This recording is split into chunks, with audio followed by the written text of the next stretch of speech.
أعوذ بالله من الشيطان الرجيم. بسم الله الرحمن الرحيم. يا أيها الذين آمنوا ليبلونكم الله بشيء من الصيد تناله أيديكم ورماحكم ليعلم الله من يخافه بالغيب فمن اعتدى بعد ذلك فله عذاب عليم. يا أيها الذين آمنوا لا تقتلوا الصيد وأنتم حرم ومن قتله منكم متعمدا فجزاء مثل ما قتل من النعم يحكم به ذوى عدل منكم هديا بالغ الكعبة أو كفارة طعام مساكين أو عدل ذلك صياما ليذوق وبال أمره عفى الله عما سلف ومن عاد فينتقم الله منه والله عزيز ذو انتقام. وحل لكم صيد البحر وطعامه متاعا لكم وللسيارة وحرم عليكم صيد البر ما دمتم حرما واتقوا الله الذي إليه تحشرون. اے ایمان والو، البتہ تم کو آزمائے گا اللہ ایک بات سے، اس شکار میں کہ جس پر پہنچے تمہارا ہاتھ تمہارے اور نیزے تمہارے، تاکہ معلوم کرے اللہ کون اس سے ڈرتا ہے بن دیکھے. پھر جس نے زیادتی کی اس کے بعد تو اس کے لیے عذاب دردناک ہے. اے ایمان والو، نہ مارو شکار جس وقت تم ہو احرام میں، اور جو کوئی تم میں اس کو مارے جان کر تو اس پر بدلہ ہے اس مارے ہوئے کے برابر مویشی میں سے. دو تجویز کرے دو آدمی معتبر تم میں سے اس طرح سے کہ وہ جانور بدلے کا بطور نیاز پہنچا دیا جاوے کعبہ تک، یا اس پر کفارہ ہے چند محتاجوں کو کھانا کھلانا یا اس کے برابر روزے رکھنا، تاکہ چکھے سزا اپنے کام کی. اللہ نے معاف کیا جو کچھ ہو چکا، اور جو کوئی پھر کرے گا اس سے بدلہ لے گا اللہ، اور اللہ زبردست ہے بدلہ لینے والا. حلال ہوا تمہارے لیے دریا کا شکار اور دریا کا کھانا تمہارے فائدے کے واسطے اور سب مسافروں کے، اور حرام ہوا تم پر جنگل کا شکار جب تک تم احرام میں رہو، اور ڈرتے رہو اللہ تعالیٰ سے جس کے پاس تم جمع کیے جاؤ گے. سورہ مائدہ کی 94، 95، 96 تین آیات آپ کے سامنے پڑھی گئی ہے. ان آیات کے اندر اللہ تعالیٰ فرما رہے ہیں کہ اگر کوئی شخص احرام باندھ لے تو احرام سے نکلنے تک بہت سارے کاموں سے رکنا پڑتا ہے. بہت سارے کام حلال جو ہوتے وہ بھی حرام ہو جاتے احرام کی حالت میں. ان منع کردہ چیزوں میں خشکی کا شکار کرنا بھی ہے. ایک مرتبہ اللہ تعالیٰ نے حضرات صحابہ کرام رضوان اللہ تعالیٰ علیہ مجمعین کو اس طرح آزمایا کہ احرام کی حالت میں تھے اور شکاری جانور خوب بڑھ چڑھ کر آ رہے تھے. یہ ایسی آزمائش تھی جیسے بنی اسرائیل کو آزمایا گیا تھا. ان کے لیے سنیچر کے دن مچھلیوں کا شکار کرنا ممنوع تھا، لیکن سنیچر کے دن مچھلیاں خوب ابھر کر پانی کے اوپر آ جاتی تھی، اور دوسرے دنوں میں ایسا نہیں ہوتا تھا، جس کا ذکر سورہ اعراف کی آیت میں وَاسْأَلْهُمْ عَنِ الْقَرْيَةِ الَّتِي كَانَتْ حَاضِرَةَ الْبَحْرِ میں اللہ تعالیٰ نے کیا ہے. بنی اسرائیل کے لیے جیسی آزمائش تھی شکار کی کہ تم شکار ہفتے کے دن مت کرنا، لیکن ایسا ہوا اللہ نے شکار کو ہی اس کے لیے آزمائش کا ذریعہ بنا دیا. ہفتے کے دن مچھلیاں خوب اچھل کر کے پانی کے باہر آتی تھی، اور دوسرے دنوں میں وہ مچھلیاں غائب ہو جاتی تھی. تو بنی اسرائیل کے لوگوں نے یہ شرارت کی کہ ہفتے کے دن مچھلیوں کو کانٹے کے ذریعے سے، دھاگے کے ذریعے سے باندھ کر کے پانی کے اندر چھوڑ دیتے تھے، اور پھر اس کو دوسرے دنوں میں نکال لیتے تھے. اس زمانے کے نبی نے ان لوگوں کو روکا بھی کہ تم ہیلا اور بہانہ مت کرو، اللہ تعالیٰ کو یہ تمہارا ہیلا پسند نہیں ہے. لیکن ان لوگوں نے کہا بھئی ہم تو سنیچر کے دن شکار نہیں کرتے، ہم تو دوسرے دنوں کے اندر شکار کر رہے ہیں. جب انہوں نے یہ شرارت نہیں چھوڑی تو پھر اللہ تعالیٰ نے کی شکلوں کو، ان کی صورتوں کو اللہ تعالیٰ نے بدل دیا. کسی کو خنزیر، کسی کو سور، کسی کو بندر بنا دیا.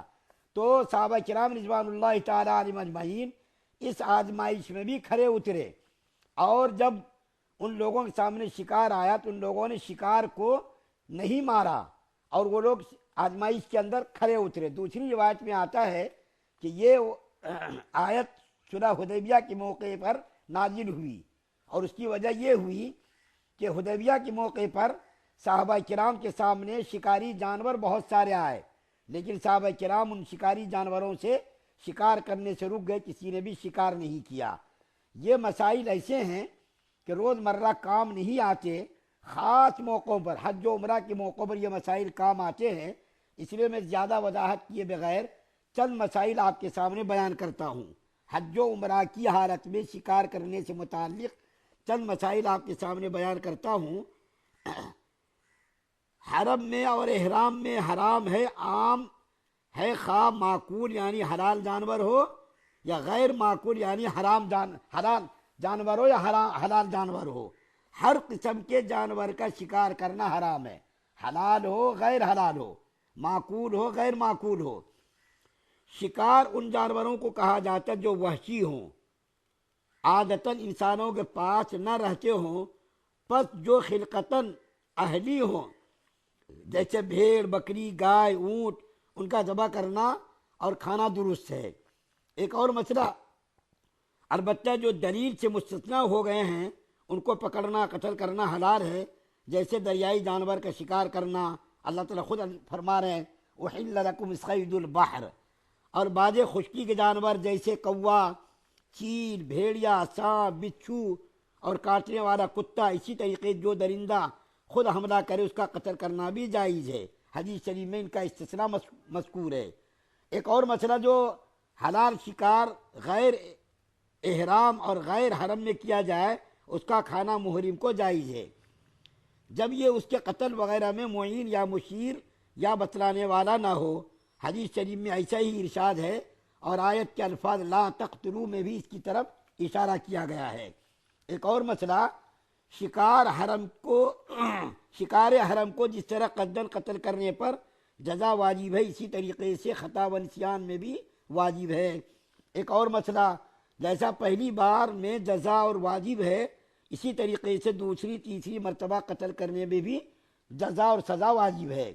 ایک اور مسئلہ، حاصل جزا کا یہ ہے کہ جس زمان اور جس مکان میں یہ جانور قتل ہوا ہے، بہتر تو یہ ہے کہ وہ دو عادل شخص سے، اور جائز یہ بھی ہے کہ ایک ہی عادل شخص سے اس جانور کی قیمت کا تعین کرائے۔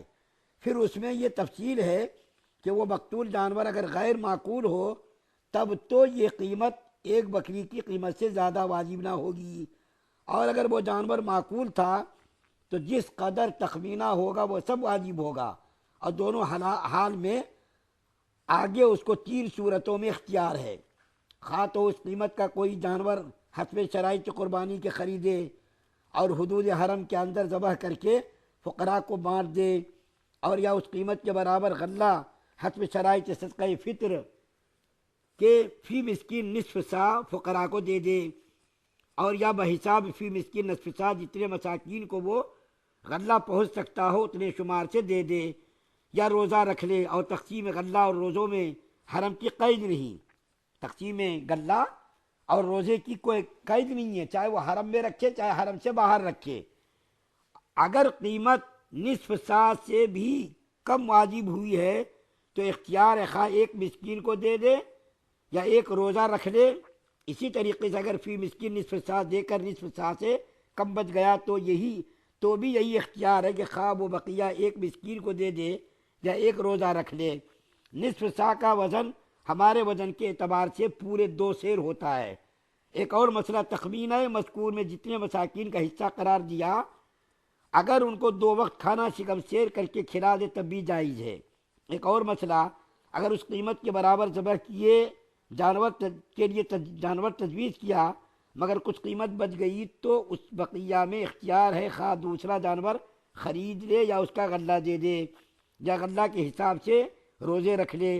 جس طرح قتل میں جزا واجب ہے، اسی طرح ایسے جانور کو زخمی کرنے میں بھی تخمینہ کرایا جائے گا کہ اس سے جانور کی کس گئی، اس مقدار قیمت میں پھر وہی 3 صورتیں جو ذکر کی گئی ہیں جائز ہوں گی۔ ایک اور مسئلہ، محرم کو جس جانور کا شکار کرنا حرام ہے اس کا ذبح کرنا بھی حرام ہے، اگر اس کو ذبح کرے گا تو اس کا حکم مردار کا ہوگا۔ مسئلہ ایک اور ہے، اگر جانور کے قتل ہونے کی جگہ جنگل ہے تو جو آبادی اس سے قریب ہو وہاں کے اعتبار سے تخمینہ کیا جائے گا، تو ان تین آیات میں جو 94 95 96 سورہ معاہدہ کی پڑھی گئی ہے، پہلی آیت کریمہ میں اللہ تعالیٰ نے ایمان والوں کو خبردار کیا ہے کہ تم کو آزمایا جائے گا، اے ایمان والو تم کو آزمایا جائے گا احرام کی حالت میں، کہ کون آدمی چاہے وہ احرام عمرے کا ہو چاہے حج کا ہو تو اس کو آزمایا جائے گا کون شکار کرتا کون شکار نہیں کرتا۔ اسی طریقے سے اللہ تعالیٰ فرماتے ہیں خشکی جانوروں کا شکار تو جائز نہیں، البتہ بحری سمندری جانوروں کا شکار جائز ہے۔ تو بہرکیف ان آیات کے اندر جو خلاصہ بیان کیا گیا ہے وہ حج و عمرہ کے اندر جو احرام باندھا جاتا اس احرام کی حالت میں شکار کرنے کو اللہ تعالیٰ نے ناجائز قرار دیا ہے، اس کے احکام و مسائل کو بیان کیا ہے۔ چونکہ یہ مسائل روزمرہ پیش نہیں آتے اس لیے اختصاراً ان مسائل کو بیان کیا گیا۔ اللہ تعالیٰ سے دعا ہے کہ اللہ تعالیٰ ہم تمام مسلمانوں کو حج بیت اللہ بار بار کرنے کی توفیق عطا فرمائے، ایمان کامل نصیب فرمائے، شرک سے کفر سے نفاق سے بد نیتی بد اخلاصی سے ہم سب کی حفاظت فرمائے۔